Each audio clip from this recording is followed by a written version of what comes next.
You could be the most optimistic, happy person up here, but if you don't put in the work, and if you don't know what work to put in, it's not gonna happen. Optimism is very close to delusion. However, I believe that optimism is the fuel to practicality, right? If you don't believe you're doing it for a reason or it's exciting, you're not gonna wanna put in the hours of the work. And so, that's who I've always been. I've always been ambitious and happy. I was very fortunate. I had a tremendous mother who loved me very, very much, so I felt good. However, she did not create entitlement. When I lost or when I was doing bad, she told me. She didn't make a fake environment, which is a huge factor. And to be honest, my biggest concern about the last 20 years of parenting, too much fake environments, too much entitlement, which is why so many people struggle when they go into the real world, because the real world doesn't care. The real world is not your mama anymore. And so I think about those things.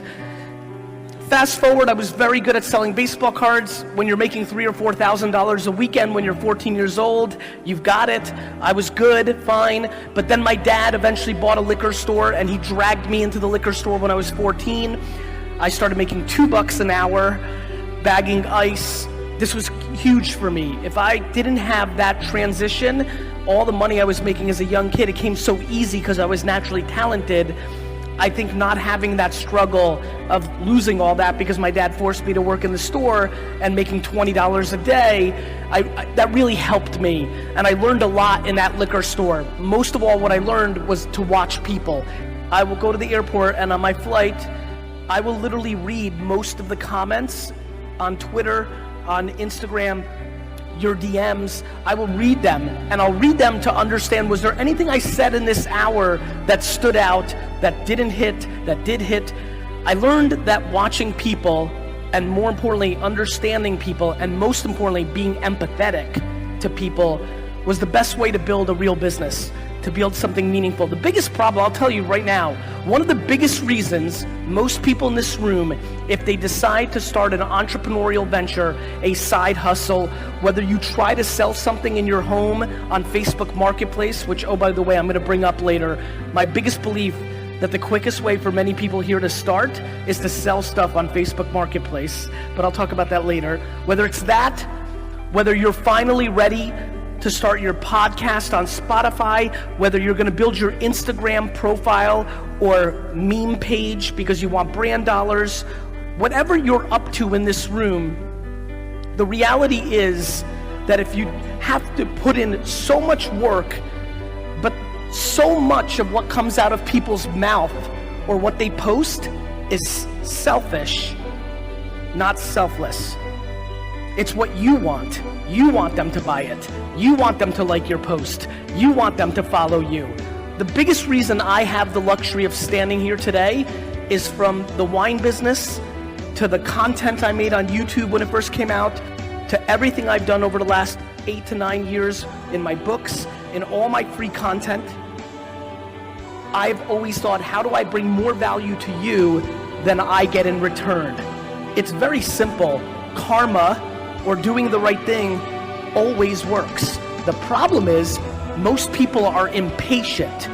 The reason most people are impatient, especially in cultures like mine, Eastern European, in cultures like here, there's too many people in here that are trying to get successful too fast because they want to prove it to their parents.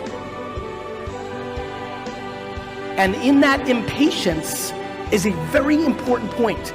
My friends, the number one thing I fear, period, is that people live their lives based on other people's opinions. The number one thing that I have seen as I've gotten older that has been very obvious to me is that most of the people here today do many of the things they do because of 1 to 5 people's opinions in their lives, whether their parents, their spouse, their older sibling, their neighbor. Living your life predicated on the judgment of somebody else is the great weakness of the human being.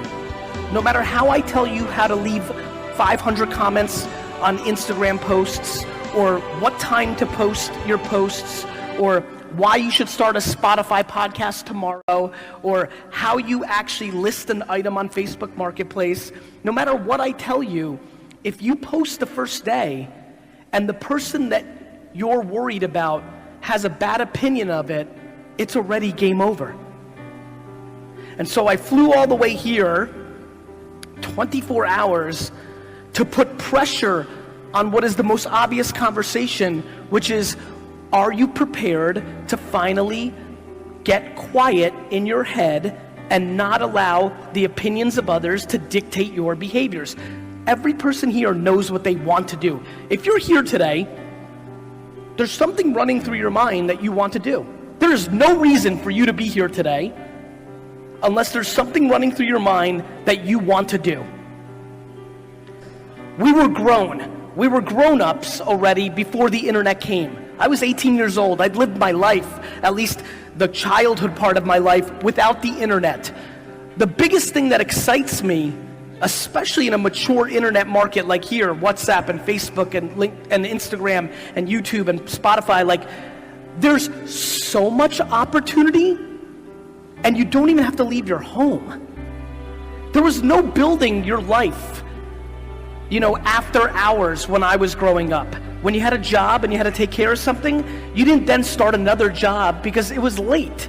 But now this allows it. The biggest thing that I want to get across in this little moment of this speech is everybody in here is taking this for granted. Your grandparents, your great-grandparents, your great-great-grandparents, they didn't have this. If you aren't succeeding or attacking your success with this in your hand, then what are you doing? Every single person here has the opportunity to create a profile and a presence online, whether it's yourself or your business or your idea, and the cost is zero. I love when people get mad when Facebook or Instagram's organic reach goes down. I keep reminding them it's free. Over the next year or two, Instagram's reach is going to go down because more ads are going to go in. So as you can imagine, I'm so passionate to get you to post 3 or 4 times a day, not once a day, yet everybody overthinks their posts so much because they're so scared not to get as many likes as they did last time. True. It's 100% true. The amount of people here who want to post something but retake it 53 times or change the filter or things of that nature, or my favorite move, you post it, but in the first 83 seconds, you don't get enough likes and you remove it. It's a fascinating thing for me to watch because what it speaks to is, in my opinion, people being confused about the game. I view the game macro. I watch most people play micro. You're not in the business of getting likes on Instagram, yet you're pandering to the machine of that. You're in the business of creating awareness for whatever you want. You want people to know what you want them to know, whatever that may be. Business, raise money for a charity, sell something, become a personal brand, whatever it might be.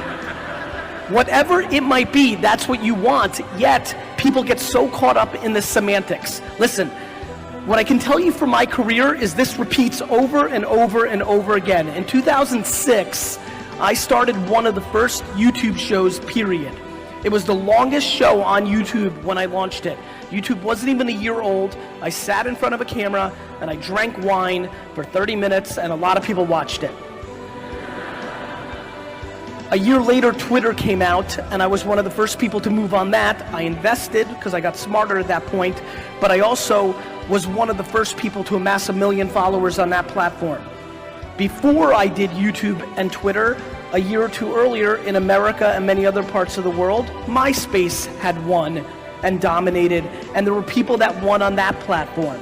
If you pay attention to what happened on MySpace, if you pay attention to what happened on YouTube, if you pay attention to what happened on Twitter and then Facebook and then Vine and on and on and on, it's all the same game. In the beginning, if you move quickly, you can get more attention. Most people get frustrated that they aren't first, and then they don't go all in because they think they missed it. However, winning on these platforms is a game of being better, not first.